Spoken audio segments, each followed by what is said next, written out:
Ok, pessoal, dando continuidade ainda em geometria, nós vamos falar hoje sobre congruência de triângulos. A palavra congruente em geometria quer dizer igualdade, igual.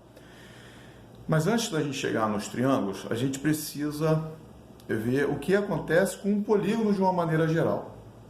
O que acontecer com um polígono, lá para os triângulos será muito semelhante. Então, antes da gente chegar para os polígonos, vamos pensar numa figura semelhante. Nossas mãos.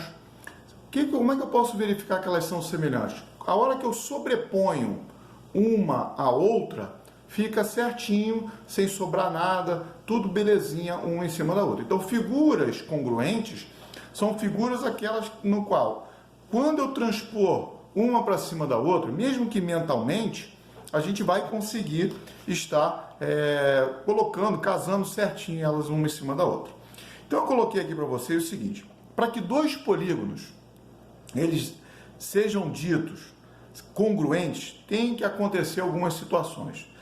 Primeira situação, possuírem a mesma forma. Claro, né, pessoal? Eu não posso comparar um círculo com um quadrado. Eles jamais serão iguais. Então, primeiramente, tem que ter a mesma forma, tá bem? Segundo, lados correspondentes sendo congruentes, ou seja, sendo iguais, como eu falei. O que são lados correspondentes? Então, vamos pegar aqui as minhas duas mãos. Quando eu sobreponho uma outra, percebam que esse dedo ficou sobre esse. Então, esses dedos é o que nós chamamos de correspondentes. Então, a hora que eu coloco um sobre o outro, esses dois dedos são os correspondentes um ao outro.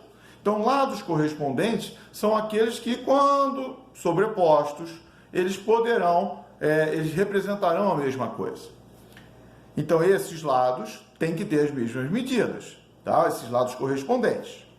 Ângulos correspondentes são sendo congruentes, mesma coisa. Então, a hora que eu casar a abertura entre esses meus dois dedos daqui, tem que ser a mesma abertura do que esses dois dedos daqui. Então, são ângulos correspondentes, sendo congruentes. Então, eu coloquei aqui para vocês uma figura, melhor, duas figuras, né? Dois polígonos, dois quadriláteros, um em vermelho e o outro em preto, né? O primeiro eu chamei de ABCD, que eu já até representei aqui, quadrilátero ABCD, e o outro é EFGH. Se eu sobrepor um ao outro, quem é que seria o lado correspondente ao lado AD? Então, correspondente ao lado AD é aquele que, quando a gente for colocando em cima, vai dar certinho. Seria o quê? O EH. Percebam, quanto é que vale o AD? 4. O EH, 4 também. Beleza? Beleza, então. Quem é o correspondente ao lado AB? O lado AB, o correspondente, é o lado EF. Então, percebam que aqui mede 2, aqui também vai medir 2. Certo, pessoal? Isso aqui é só um exemplozinho para vocês se guiarem, tá bom? Desconsiderem o meu desenho, porque o meu desenho não está perfeitamente correto. Quem seria o lado correspondente ao lado BC? O lado BC, o correspondente dele é o FG. Percebam que os dois têm a mesma medida, 6 e 6. Certo? E, por fim, quem é o lado correspondente ao CD? Seria o GH, também com a mesma medida, 2 e 2. Então, percebam, cada um com seus pares, possuindo as mesmas medidas, respectivamente. Então, são congruentes. Então, percebam o seguinte, na hora que eu sobreponho, quem é, vou fazer só do ângulo A, tá? Quem é o correspondente ao ângulo A? O ângulo E. Percebam, existem os outros, tá? A gente vai estar vendo já. Percebam que eu fiz o mesmo desenho do A e do E. Isso significa que eles têm a mesma medida. Quem seria o correspondente ao ângulo B? Na outra figura vai ser o F. Percebam também que eles têm a mesma marcação, portanto, tem a mesma medida. Quem é o correspondente ao ângulo C? É o ângulo G. Percebam também que eles têm a mesma marcação, então tem a mesma medida. E por fim, quem é o correspondente ao ângulo B? O ângulo H, também com a mesma medida. Beleza? Então assim a gente vai ter figuras congruentes, polígonos congruentes. Tá? Agora vamos ver para os triângulos. Os triângulos, pessoal, ele é um casozinho especial. Por quê? Porque, por exemplo, nós já vimos na aula passada que a soma dos ângulos internos de qualquer triângulo sempre vai dar 180. Então, se eu conhecer dois ângulos de um triângulo, eu tenho como descobrir o terceiro. Esse terceiro não precisa estar necessariamente aparecendo. Estar aparecendo, ele não precisa. Tá? Então, dá para a gente deduzir, ok? Outra coisa dentro dos triângulos que é muito importante, vocês já devem ter visto. Se eu tenho aqui uma abertura, tá? O outro triângulo que vier em cima vai ter a mesma abertura, tá certo? Então, vamos ver aqui uma situação para os triângulos, tá bom? Bom, antes da gente começar a falar, eu preciso definir com vocês ângulos opostos pelos vértices, OPV. Vou melhorar esse Pzinho aqui, vamos botar aqui um P mais bonitinho. Ângulos opostos pelo vértice. O que seria isso? São dois ângulos que estão opostos. O que é uma coisa que está oposta à outra? De frente, certo? Então, como nesse caso aqui, ó, esse está de frente a ele. Entre eles, tendo um vértice. Então, dizemos que esse triângulo, esses ângulos, são opostos pelo vértice.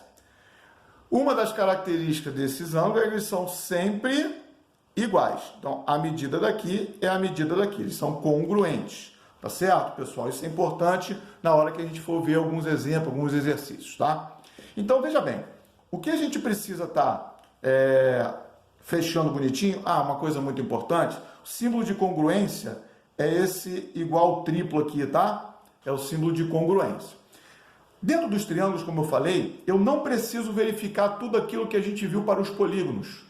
Basta que alguma delas seja satisfeita para que as outras também automaticamente já estejam satisfeitas.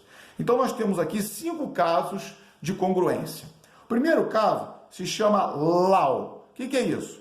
Lado, L de lado, e A de ângulo. Então, eu tenho dois lados iguais e o ângulo entre esses dois lados também sendo igual. Então, percebam aqui, ó. Outra coisa muito importante, pessoal, para ser congruente não precisa estar na mesma posição não, tá? Eu posso ter minha mão aqui e a outra aqui, mas na hora que eu mexer, eu consigo, né? Que assim, né? Na hora que eu mexer, ó, estou mexendo, elas não estão na mesma posição, mas na hora que eu mexer, ela se casa direitinho.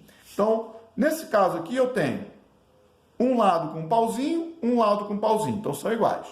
Um com 2 pauzinhos, outro com 2 pauzinhos. E percebam, o ângulo entre esses dois lados correspondentes também é igual. Então, se enquadra nesse caso de LAO. Então, dizemos que esses dois triângulos são congruentes.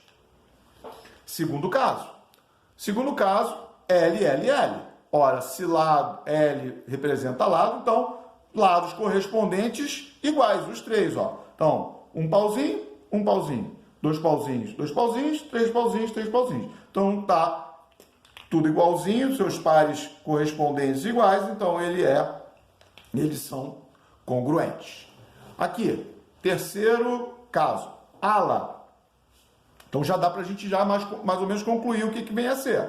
Percebam, dois ângulos correspondentes e o lado entre eles com a mesma medida. Então, ó, esse ângulo aqui correspondente a esse. Tá? Percebam, com a mesma medida. Esses dois ângulos aqui de baixo, um correspondente ao outro, também com a mesma marcação, em vermelhinho. E o lado entre eles, com a mesma marcação, representando com o mesmo tamanho. Então, dizemos aqui que também eles são congruentes. Quarto caso. O quarto caso é LAAO. Então, vamos interpretar. Lado, um ângulo junto desse lado e um ângulo oposto a esse lado. Então, percebam, ó, lado e o lado.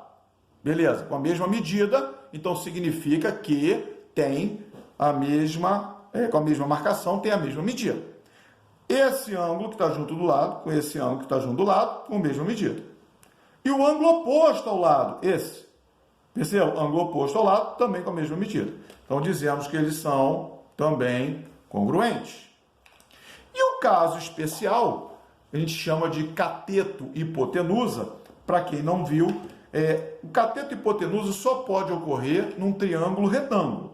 O que é um triângulo retângulo? Como nós já vimos, é um triângulo que tem um ângulo reto, de 90 graus. Esse lado, que é oposto aqui ao ângulo de 90 graus, ele sempre vai ser chamado de hipotenusa. E os outros dois lados que formam o ângulo de 90 graus é o que nós chamamos de catetos, tá bem?